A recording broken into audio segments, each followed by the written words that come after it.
నవమి, దశమి, ఏకాదశి అంటే శ్రావణ మాసము లాస్ట్ అయ్యే సమయంలో నవమి, దశమి, ఏకాదశి గణేష్ చతుర్థికి వారం ముందు స్వామివారి ప్రతిష్టాపనకు సంబంధించిన వార్షికోత్సవాలు కూడా ఎంతో అంగరంగ వైభవంగా ఆ యొక్క కమిటీ సభ్యుల చేత ఆ యొక్క స్వామివారు ప్రతి సంవత్సరము పరిపూర్ణంగా చేయించుకుంటున్నారు.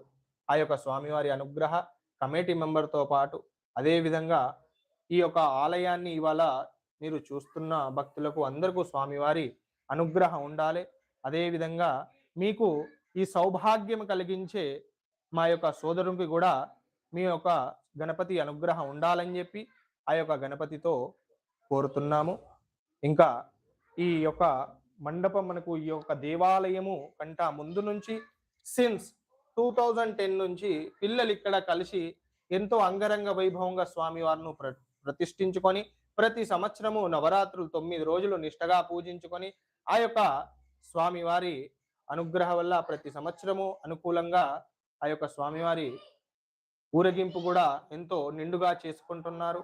అదేవిధంగా స్వామివారి కూడా అనుగ్రహం ఎలా చూపిస్తున్నారంటే మనకు ఎవరో ఒక విధంగా ముందుకు వచ్చేసి స్వామి ఈ సంవత్సరం నా తరపున ఇది చేస్తానని చెప్పి ముందుకు వచ్చేసి ఎంతో అంగరంగ వైభవంగా స్వామివారి అన్నదానం కానియండి, పూజా కార్యక్రమాలు కానియండి, ఎంతో అంగరంగ వైభవంగా ఆ యొక్క కమిటీ సభ్యులు కూడా చాలా బ్రహ్మాండంగా చేస్తున్నారు.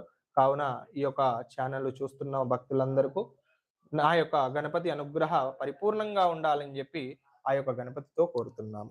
జై బోల్ గజానన భగవానికి జై. స్వామి అది ఒక 2 ప్రశ్నలు. అంటే ఈ గణేశుడు అంటే ఈ మందిర్ మీరే కట్టుకున్నారా? అంటే యూత్ ఈ యొక్క మెంబర్స్ యూత్ ఎలా అంటే ఈ యొక్క ఆలయం కట్టేటప్పుడు కూడా చాలా ఆటంకాలు వచ్చాయి.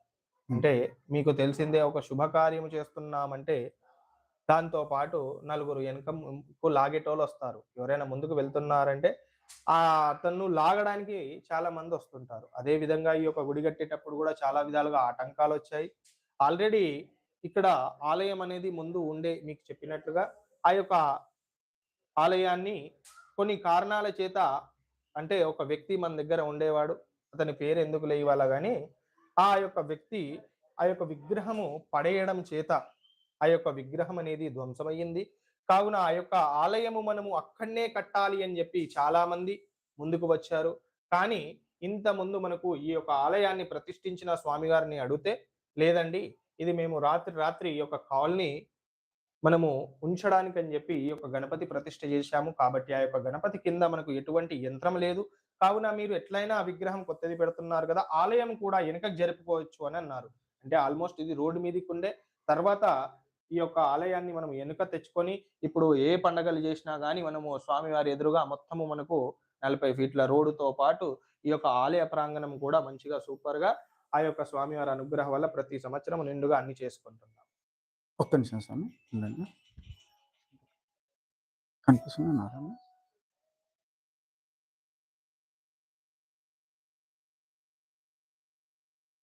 అలాగే ఇంకో ప్రశ్న స్వామి. అంటే ఇప్పుడు మీ యూత్ మెంబర్స్ అందరూ ఎంతమంది ఉండొచ్చు? ఈ యొక్క Hariom Sai friends youth association team members అప్రాక్స్‌గా ఒక 50 మంది ఉండొచ్చు. అందరూ ఈ గుడి కోసం సపోర్ట్ ప్రతి చేస్తున్నారు. ఒక్కళ్ళు సపోర్ట్ చేసిన వాళ్ళే. ఒక్కొక్క ఇటుక ఆ పిల్లలతో ద్వారా గాని, ఆ పిల్లలు ఒకళ్ళ చేత ద్వారా ఇప్పియడం గాని, ఆ విధంగా ఈ యొక్క ఆలయం ఇప్పటి వరకు మనం తెచ్చుకున్నాము. ఇంకా ఫ్యూచర్‌లో గూడా ఎదుట స్లాబు పెంచుడున్నది. అంటే అప్రాక్స్‌గా ఒక 35 ఫీట్‌లో ఈ యొక్క స్లాబ్‌ని ముందుకు పెంచేసి పైన స్వామివారికి గోపురము వంటివి అన్నీ కట్టిద్దామని శీఘ్రంలో అనుకుంటున్నాం. వచ్చే సంవత్సరం గణేష్ నవరాత్రుల వరకు ఈ యొక్క మనకు స్లాబ్ అనేది పరిపూర్తిగా అయిపోతుంది. ఎందుకంటే బ్రహ్మోత్సవాల టైంకి మీకు తెలిసినట్టుగా రెయినీ సీజన్ కాబట్టి వర్షం అనేది చాలా ఇబ్బంది పెడుతున్నది. కావున వచ్చే సంవత్సరం వరకు మనము ఇది ఏర్పాట్లన్నీ చేసుకుంటున్నాం. మన ఛానల్ చూస్తున్న ఫ్రెండ్స్ కూడా ఎవరైనా దీనికోసం సపోర్ట్ చేయాలనుకుంటే ఖచ్చితంగా మీరు రావచ్చు. మన డిస్క్రిప్షన్‌లో మీకు ఈ భవానీపురం ప్లస్ ఈ టెంపుల్ లొకేషన్ మొత్తం అన్నీ పెడతాను. ఎవరు ఏ రకంగా సహాయం చేయాలనుకున్నా మన పంతులతోటి లేదంటే మన ఓం సాయి ఫ్రెండ్స్ అసోసియేషన్‌ని మీరు ఎవరైనా కాంటాక్ట్ చేయొచ్చు. అవన్నీ డీటెయిల్స్ అన్నీ మీరు కావాలనుకుంటే కామెంట్ సెక్షన్‌లో మీరు పెట్టండి. గూగుల్‌లో సెర్చ్ కొట్టినా గూడా మా యొక్క నంబర్ వస్తుంది. ఓకే. అంటే ఆలయ టైమింగు, అదే విధంగా మా యొక్క మొబైల్ నంబర్ గూడా వస్తుంది. చాలా మంది కాల్ చేస్తుంటారు. అంటే ఓకే. ఆ యొక్క మీరు